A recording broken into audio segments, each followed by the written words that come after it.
ఇవాళ భారత రాజ్యాంగ నిర్మాత డాక్టర్ బాబాసాహెబ్ అంబేద్కర్ గారి వర్ధంతి సందర్భంగా వారి ఫోటోకి మనం నివాళులు అర్పించడం జరిగింది.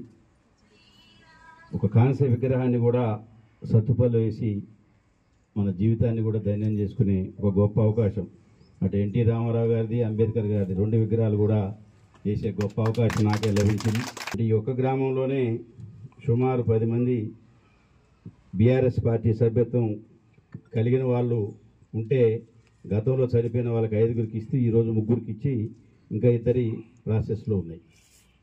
అంటే దీన్ని బట్టి మనం అర్థం చేసుకోవాల్సింది, రాజకీయ అవసరాల కోసమే నాయకుల్ని కార్యకర్తలు వాడుకోకుండా ఇట్లాంటి కష్టకాలంలో కూడా ఆ చనిపోయిన కుటుంబాన్ని ఆదుకోవచ్చు అని చెప్పి ఒక గొప్ప ఆలోచన చేసిన కేసీఆర్ గారికి, కేటీఆర్ గారికి మనందరి తరఫున ప్రత్యేక ధన్యవాదాలు తెలియజేస్తూ, సంవత్సర కాలంగా ప్రభుత్వం మారి 3వ తారీఖు కౌంటింగ్ అయిపోయింది. సంవత్సర కాలం అయిపోయింది. ఈ సంవత్సరంలో ఏం జరిగింది, ఏం జరుగుతుంది, ఇవన్నీ కూడా ప్రజల మధ్యలో ఉన్నాయి. వీటన్నిటిని కూడా మాకంటే ఎక్కువగా ప్రజలే గ్రామాల్లో చర్చించుకునే అవకాశం ఎక్కడికక్కడ కనపడుతుంది. కేసీఆర్ గారు లేని లోటు, వారి ప్రభుత్వాన్ని కోల్పోయిన తర్వాత ఏం జరిగిందో ప్రజలే ఈరోజు చర్చించుకునే అవకాశం లభిస్తూ ఉన్నది. అందుకనే ఇవాళ భారత రాజ్యాంగ నిర్మాత అంబేద్కర్ గారు రచించిన రాజ్యాంగానికే ఇబ్బంది కలిగే పరిస్థితిలో ఉంది. ఒక పక్క ఢిల్లీలో రాహుల్ గాంధీ గారు రాజ్యాంగం పుస్తకం పట్టుకొని మన రాజ్యాంగం ప్రమాదంలో పడిపోయింది, మమ్మల్ని ఎక్కడ ఆందోళన జరిగినా బాధితులను పరామర్శించడానికి వెళ్ళనీయట్లేదని ఒక పక్కన ఆయన వాళ్ళ చెల్లె ఇద్దరు రోడ్ల మీద ధర్నాలు చేస్తున్నారు. అదే ఇక్కడికి హైదరాబాద్ వచ్చేసరికి మీరు నిన్నటి నుంచి చూస్తున్నారు.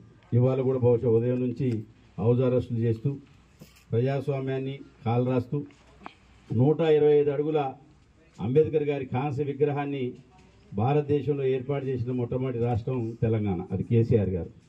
సెక్రటేరియట్కు అంబేద్కర్ గారి పేరు పెట్టి గౌరవించిన గొప్ప వ్యక్తి మన కేసీఆర్ గారు.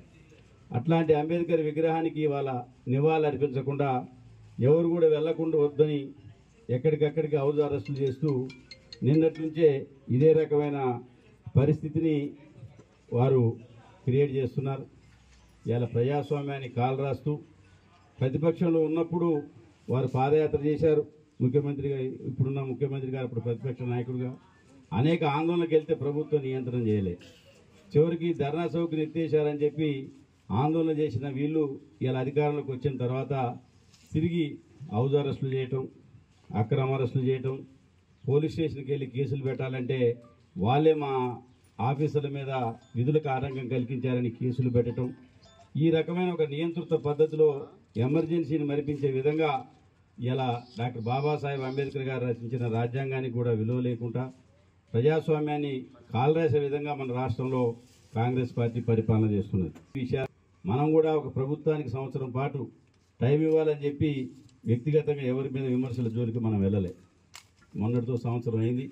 తప్పకుండా ఇక నుంచి ప్రజల సమస్యల్ని పరిష్కరించే విధంగా ఒక బలమైన ప్రతిపక్షంగా మనందరం కూడా ప్రజల పక్షాన్ని నిలబడి పోరాడాల్సిన అవసరం ఆసన్నమైంది.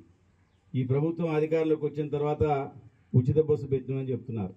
కానీ ఇవాళ సర్వీసులు తగ్గించి కొత్త బస్సులు పెట్టకుండా ఆ సర్వీసులు కూడా మన గ్రామాల్లో ఇవాళ ఎన్ని తిరుగుతున్నాయో మహిళా సోదరి మనం గమనించుకోవాలి. తిరిగి మళ్ళీ ఆటోలే దిక్కే పరిస్థితి వచ్చింది. మేము తప్పకుండా 2,500 నెలకి ఇస్తామని చెప్పారు ఈ ప్రభుత్వం. ఆ భూమి లేని నిరుపేదలకు లేదు, వ్యవసాయ కూలీలను ఆదుకోవట్లే, కౌలు రైతులను ఆదుకోవట్లే. మన పక్కనున్న ఆంధ్రప్రదేశ్ ప్రభుత్వం చంద్రబాబు నాయుడు గారు ముఖ్యమంత్రి కాగానే పెన్షన్ డబల్ చేసి ఇవాళ అక్కడ ఇస్తుంది. కానీ తెలంగాణలో సంవత్సరం కాలం అయింది, ఇప్పటివరకు మేము పెన్షన్ వికలాంగులకు, దివ్యాంగులకు 6,000 చేస్తాం, 4,000 చేస్తామని చెప్పి వృద్ధులకు చెప్పిన ప్రభుత్వం ఇప్పటివరకు దాన్ని అమలు చేసిన పరిస్థితి కనపట్లే.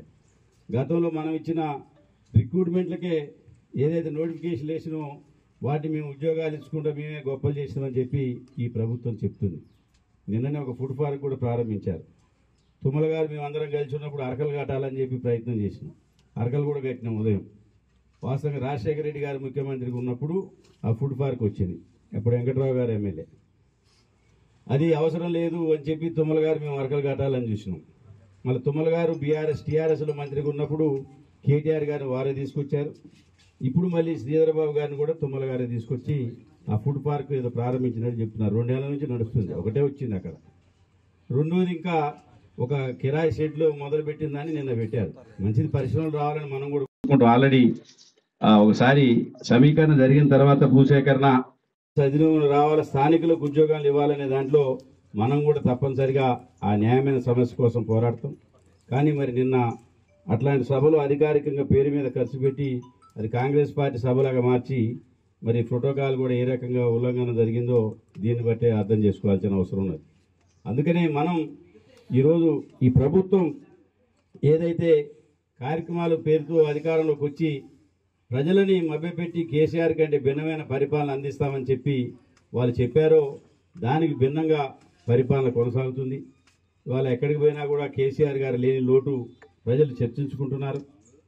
ప్రజా పరిపాలనని వారోత్సవాలు చేసుకుంటున్నారు. కానీ ఎక్కడ కూడా ప్రజలు పాల్గొనట్లేదు. నిన్న ఎంతమంది పాల్గొన్నారో, ఎన్ని ఖాళీ కుర్చీలు ఉన్నాయో వీడియోలు చూడండి. నేను చెప్పాల్సిన పని లేదు, మనం విమర్శించాల్సిన పని లేదు.